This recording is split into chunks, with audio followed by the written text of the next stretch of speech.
Welcome to Mind Body Monday, and thank you all for joining us. Today's topic is the 4 top mistakes that people make regarding probiotics and how to avoid them. You're also going to learn why probiotics are so essential. The top 4 ways, or the top 4 things to look for to identify what makes a good probiotic. And lastly, how to most effectively take them, and under specific situations like taking antibiotic medication, when should you be taking your probiotic? And once again, I invite you to stay all the way to the end and you can ask your questions on our topic. So just by way of introduction, a fair amount of my patients ask me these following questions. And the first question I get often is either people emailing me or asking me in my clinic, I know probiotics are very popular, but aren't they just another health fad? And what is the best time to take probiotics? Someone else asked me if I'm on antibiotics, which is the best probiotic and when is the best time to take the probiotic? And someone else wrote in and said, I know that mother's milk is very rich in probiotics, but I didn't get to breastfeed my baby. What should I do? And then someone else wrote in and said, should I buy the refrigerated versions or the non-refrigerated versions? And is there really a difference? And a more educated person wrote in and said, what are better, SBOs or regular probiotics? If this doesn't make sense, that's okay. That's why you're here. And then someone else said, is the $60 brand really worth all that more money as opposed to the $20 brand? And what are CFUs and how many do I really need? You get into here that there's a language of its own in this world of probiotics. And what should I be looking for in a probiotic? And if I do make pickled veg like sauerkraut or kefir or other pickled vegetables, do I still need a probiotic? Well, I'm not going to be answering all these questions, but these questions do demonstrate the complexity of the topic, the interest that people have in this topic, and also how much confusion there is around the topic of probiotics.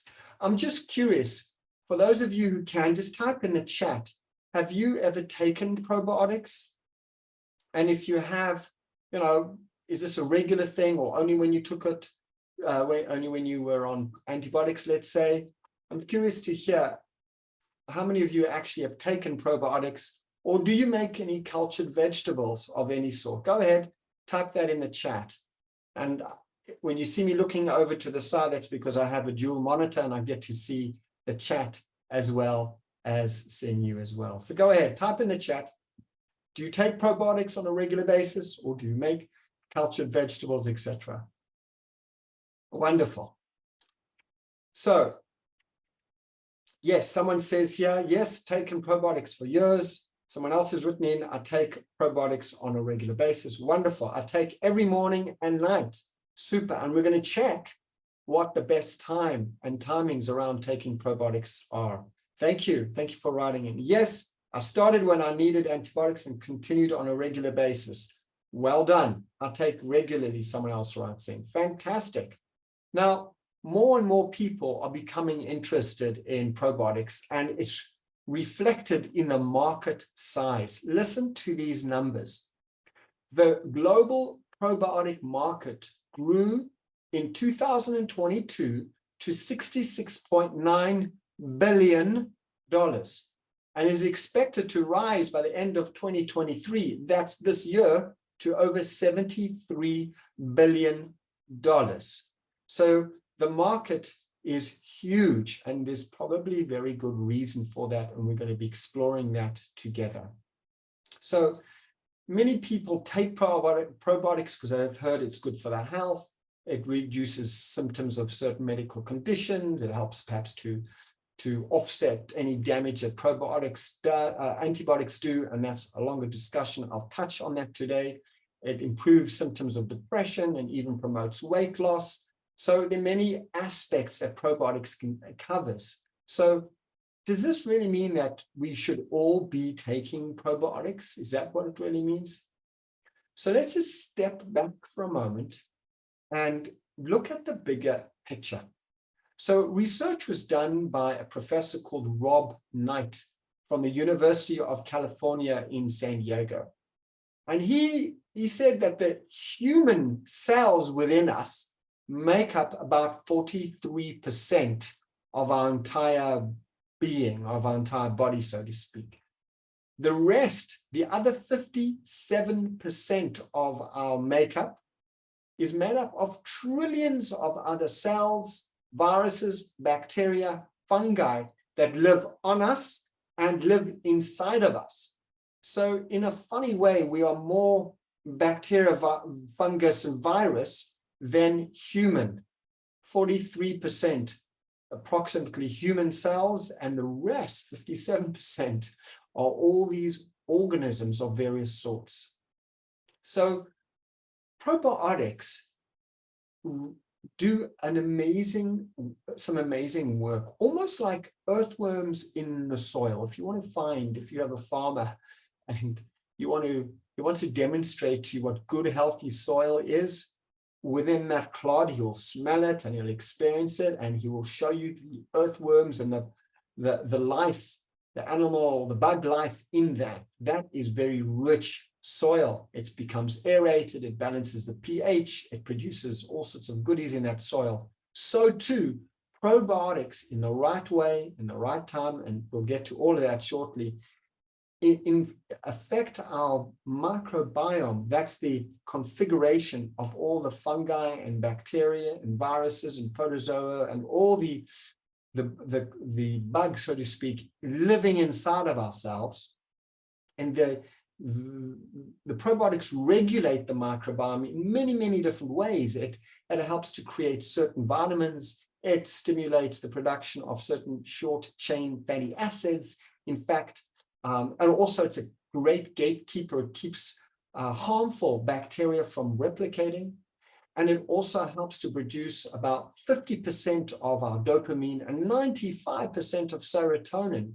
These are brain neurotransmitters that keep us buoyant, upbeat, happy, positive, motivated.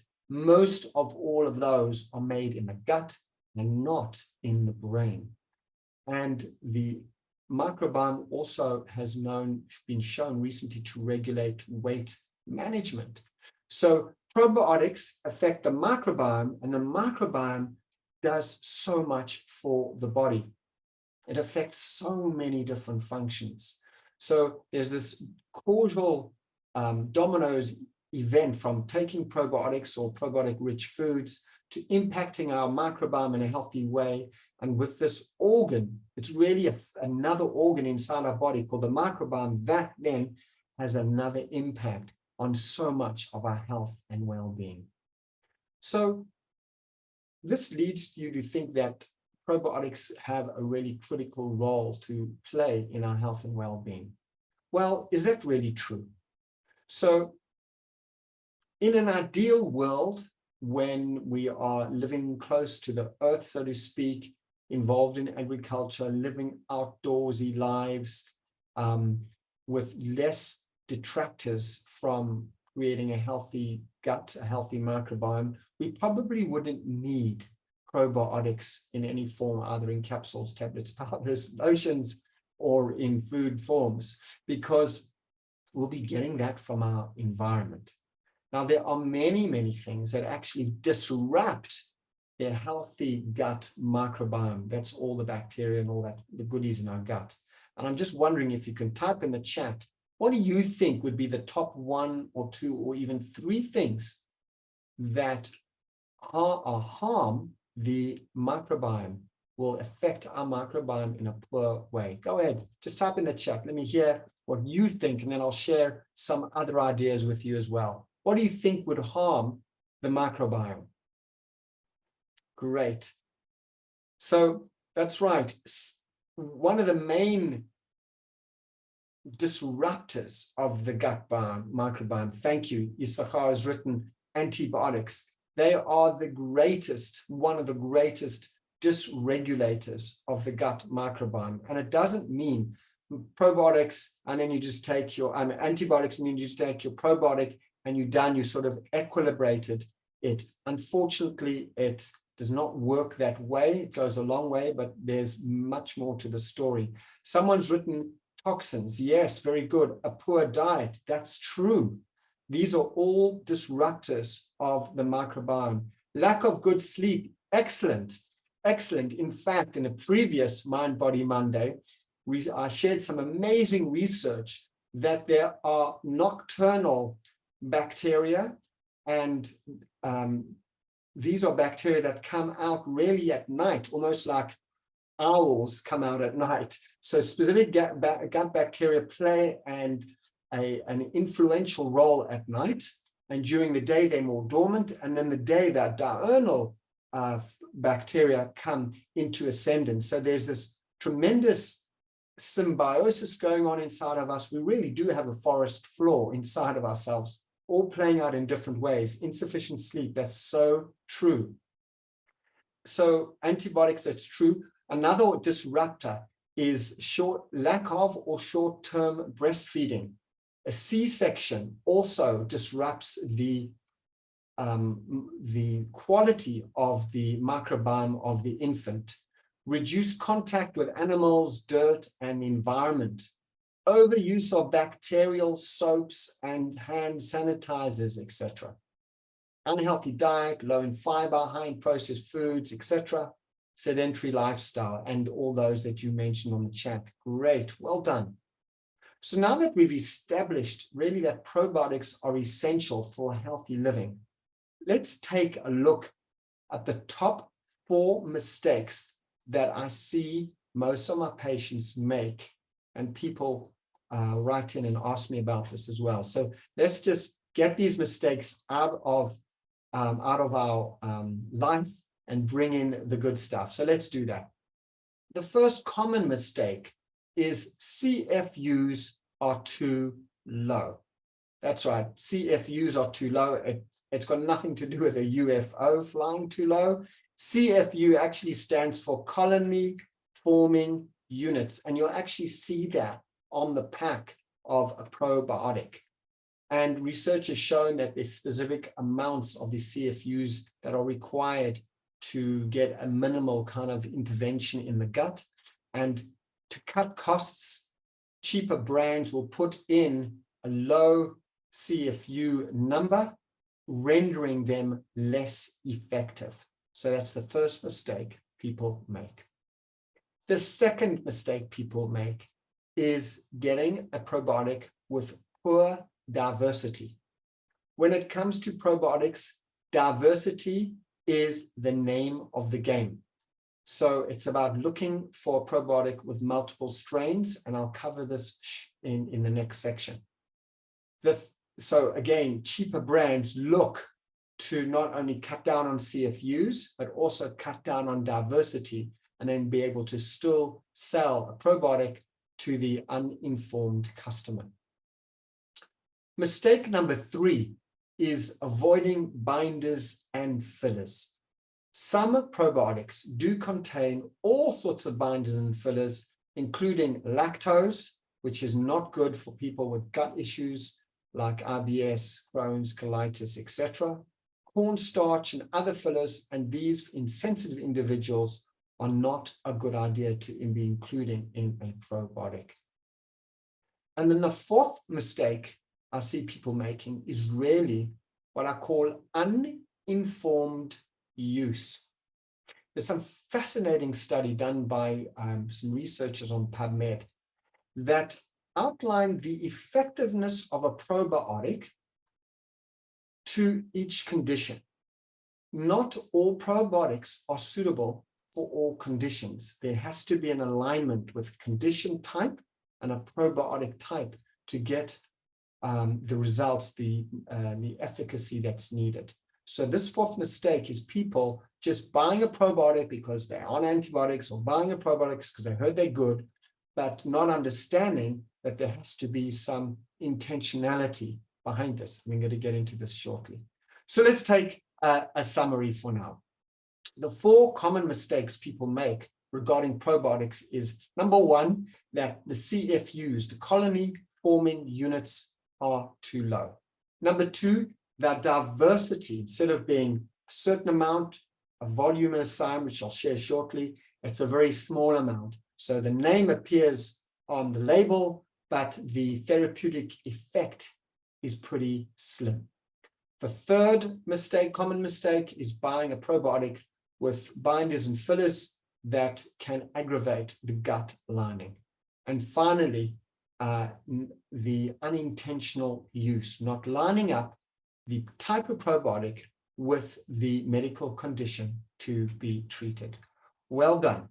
Okay, let's, at this point, with a lot of information coming at you, and it is Mind Body Monday, I invite you to all join me in a Mind Body Monday quick breathing break. So if you can, and it's safe for you to sit up in your chairs, that means you're not driving. Some people join me while they're driving, and it's not necessarily a good idea, but sit up in your chair. Take a nice deep breath in through your nose. And as you breathe out, push your shoulders down gently so you feel a soft stretch on your neck. Squeeze your belly, all the breath out. And once again, a nice deep cleansing breath in. And as you breathe out, feel your back against the back of the chair, squeezing all the air out of your belly. Folks, this is the audience participation section. Once more, another nice deep breath in. And as you breathe out, relax any stress, tension in your chest. Relax your belly, breathing out completely, squeezing the belly, and continue to breathe normally. Just 3 slow, deep breaths like this will oxygenate your brain, stimulate your vagus nerve and the parasympathetic nervous system, relax your gut, and engage the microbiome through all that oxygenation and diaphragmatic movement in the gut. So these are good things, good practices to do at the 2 bookends of your day before going to sleep. Waking up in the morning, start your day the mind-body way by taking your 3 slow, deep breaths, just as we did. And keep posting your questions in the chat, or if you're watching the replay, going to watch the replay, just post them in the comments and I'm going to come back to you and answer them at the live section towards the end of today's Mind Body Monday. So now that we've got a little bit more of an insight into the role probiotics play within our microbiome and all the amazing things the microbiome does for us, and we've had an understanding of the top 10 things that disrupt the microbiome, and we've now also understood the 4 common mistakes people make when buying a probiotic, let's look at some of the top 4 things to address when you purchasing a probiotic, the things to look for. So obviously the first thing is going to be higher CFUs, high colony forming units. Now, therapeutic range is anywhere between 1 to 10 billion CFUs per dose. So beneficial dosages are on the higher end. That's largely because probiotics need to get through the stomach. The stomach has a pH of about 2, which is extremely corrosive. And when these probiotics come in, even some enteric-coated capsules, even capsules that are sensitized to stomach acid, so they aim to pass through the stomach. And I'll share with you how to take your probiotic in a smart way so they have less transit time in the stomach. So the higher CFUs you have, the more likely the survival rate of those will be as they move through the stomach and actually into the colon, which is where you want them predominantly.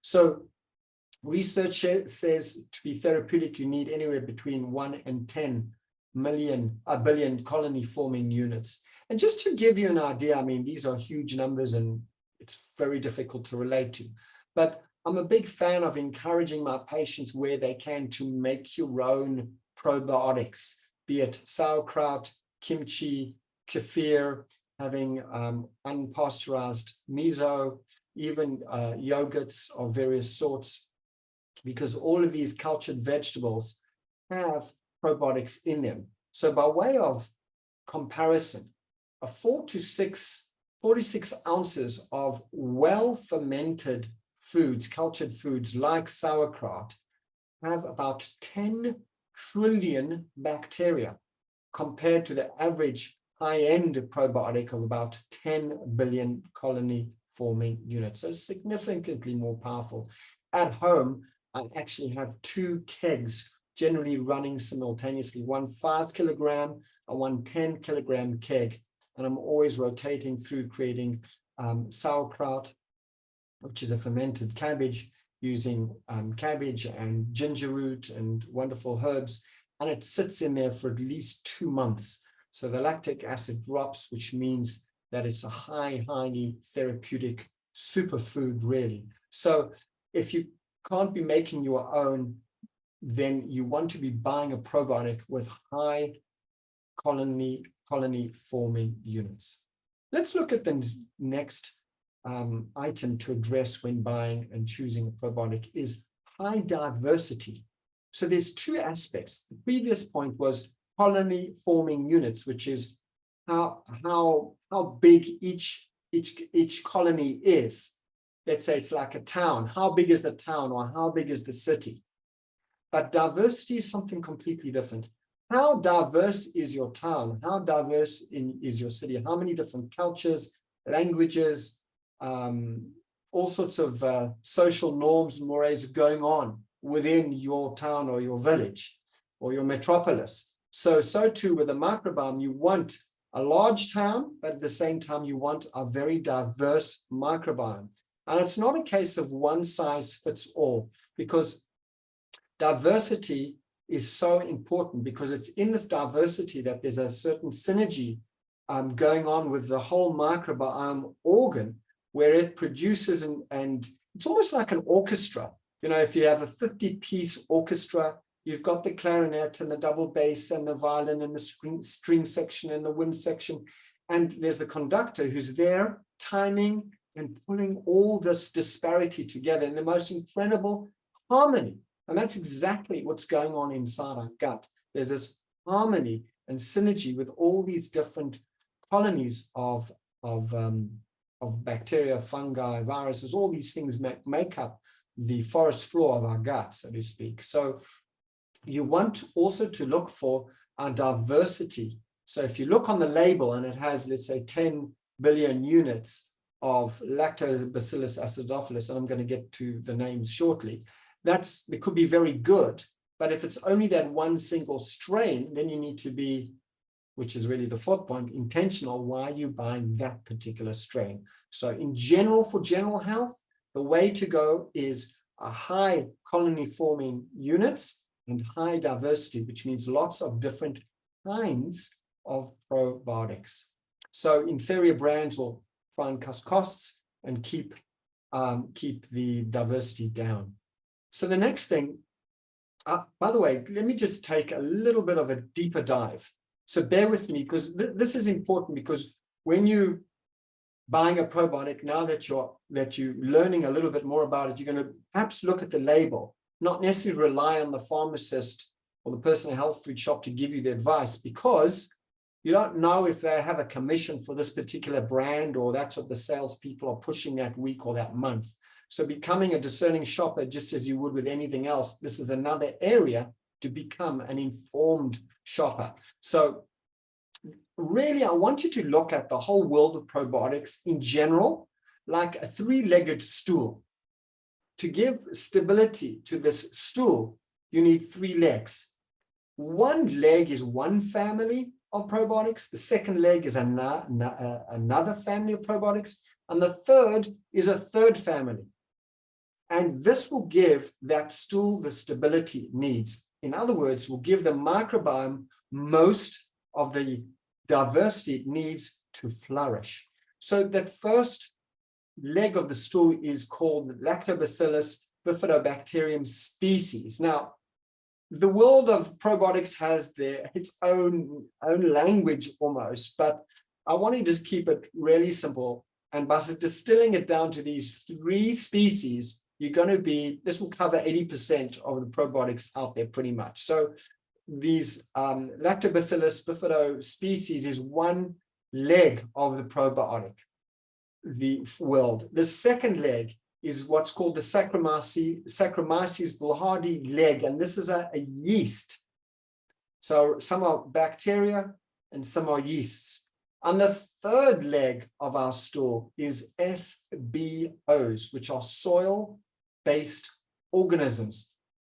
And these are organisms that, if you pick a carrot from the ground and it's got all that dirt on it, well, in that dirt is some of these SBOs, these soil-based probiotics, these organisms. And I'm not suggesting for a minute, don't wash off your carrot and, just serve it like that. A, the kids won't eat it, and B, there may be problems with doing that.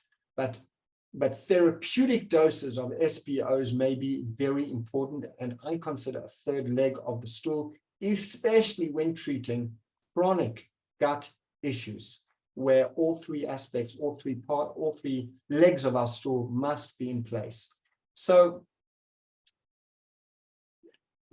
just on this last point of the SBOs, the soil-based organisms, there was a fascinating study done in Finland when the University of Helsinki switched out regular children's playgrounds with gravel or cement or synthetics with a genuine forest floor playground. That means with dirt, with moss, with peat moss, with all sorts of critters going around as you would in the outside. So they brought the outside world into these kindergartens and set up an area for them to play in that was a copy-paste from the forest floor. And they took blood and stool samples from these kids at the beginning and at the end. And 30 days later, they found the kids that played in these forest floor kindergartens had a much more robust immune system measured by the markers they looked at, and more diverse gut microbiome, and just were healthier. They had less inflammation in their body, were subject to less illness, etc. So this speaks so much for having a diverse outdoor lifestyle that a lot of us adults and children don't have today, and therefore it's another reason to bring some probiotics back into the home. And I encourage my kids to eat probiotics, and the way I do that is simply by role modeling, just being quiet and having my sauerkraut or my pickled vegetables, and every now and then, I'll share a slice if they, in behaving for good behavior, they get a reward. So we play with it that way rather than say, you have to eat this to work. So one of my kids actually asks for sauerkraut pretty much most days. So she gets a tablespoon of sauerkraut mixed in with salads and everything else. And my other kids enjoy our sourdough bread. So that's where they get their version of some probiotic there as well. So the third thing to look at, so we discussed high coloniform units, we've discussed diversity, and then the 4 kinds of our stool, the 3 legs of our stool rather. And then the third thing to look for are binders and fillers. You just don't want to have them. So you want to make sure that you just have something new, as neutral as possible, and leave the cornstarch or lactose or silica or whatever people put in there just to make the capsule look bigger and more effective, where it just really doesn't have to be that way. There could be tiny little capsules. They don't need all those binders and fillers. So the last one is really what I'm going to call intentional use or informed use. This is really, really important because there's some incredible research lining up a list of probiotics with a list of diseases.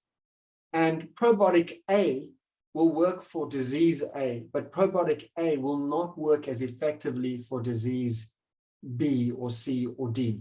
So this is when going into store and just asking for probiotic without the trained, educated staff asking you more questions about, what do you need? What are you looking for? What's, instead of just putting you something off the shelf, to really know what is your outcome? Why are you getting this probiotic? Are you on an antibiotic? Do you have a tooth infection? Do you want to help balance your weight? Is there diarrhea? What's going on? Because different strains of probiotics will dial in and align with different medical conditions. Just for example, IBS responds particularly well to Lactobacillus plantaris, bifidobacteria, and something called Streptococcus thermophilus. These are long names. You'll see them on the label. Don't get thrown off.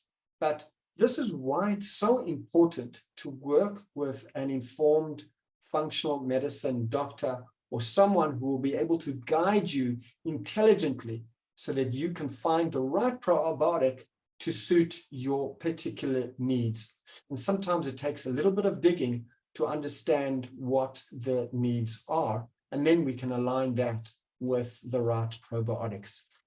Wow, that's a lot. And if you stayed with me all the way through this, well done. So we've really clarified the top 4 mistakes. We've answered how to choose probiotics. We spoke about the 3 main types of probiotics. And I think what's really left is how to take them, when to take them. And then I'm going to invite you to ask your questions in the live chat relating to our topic. So the ideal time to take probiotics, well, there are many opinions out there, and I'll just tell you what I've come to practice in my clinic. I see works, and I'll explain my rationale to you now. That I recommend my patients to take probiotics before bed and in the morning first thing, let's say at least half an hour before breakfast. This is personally what I do. And my rationale is that if you take probiotics just before you eat or with food, then the transit time, that means the amount of time it takes from your probiotic to get down your mouth, down your throat, and into your stomach, and from your stomach into your colon, if you've got food there, will be quite some time, maybe 40 minutes, maybe an hour, maybe an hour and a half, depending what you've eaten, for that stomach contents to empty with the probiotic and then travel the rest of its course down the digestive system to the colon. But if you take it on an empty stomach, there's no food in your stomach to delay its transit onwards. And that way, there's less chance of the stomach acids, which, as I mentioned, are corrosive, will break down those probiotics and make them possibly less effective. So that's what I recommend. Also, there's a lot of sleep research recommending people to take probiotics before bed because they impact the quality of the sleep, because certain probiotics stimulate different kinds of factors that help the brain go into a deep restorative sleep. It's not the only sleep strategy out there, but it's definitely one of them. So that's really what I recommend is close to bedtime, assuming you haven't eaten before bedtime, and then half an hour before breakfast. That's pretty much what I recommend. Now, people will say, well, I'll forget because I normally take them with meals. So then take them when you're going to remember. That's really the other thing. But just know there's a therapeutic window that I recommend, and that's something else to consider. So I'm going to close with a common question I get is people ask me, if I'm on antibiotics, when should I be taking my probiotic? So my recommendation is at least 2 hours before the antibiotic or 2 hours after the antibiotic. There's a curve where the antibiotics are most potent in the blood and in the colon, and after 2 hours, there's less of that present in active to that extent in the gut and in the blood. So that's a good time to take your probiotic. And I do recommend my patients to continue well after the antibiotic and not just to take it during the 5 days, 7 days, 10 days, or however long it must be. But I'm of the opinion that probiotics are a good accompaniment for our journey through this planet, since 57% of our being is non-human cells, so to speak, and enculturating our microbiome and supporting our internal system with probiotics is, I consider, a healthy and informed way to keep our health strong, vital, and in good shape, as one of many other strategies. So before I take any questions, and for those of you who arrived just after the start, just want to remind you about my new Heal Your Gut program. It's an 8-week online program where we get to the root of your gut problem and challenges. So if that's for you, just type gut health into the chat and I'll come back to you with some more info. Thanks again, everybody, for joining me on Mind Body Monday. Just remember, Mind Body Monday is all about self-care being the heart of healthcare. All you need to do is take one step in the direction of health and healing in mind, body, and spirit. See you next week.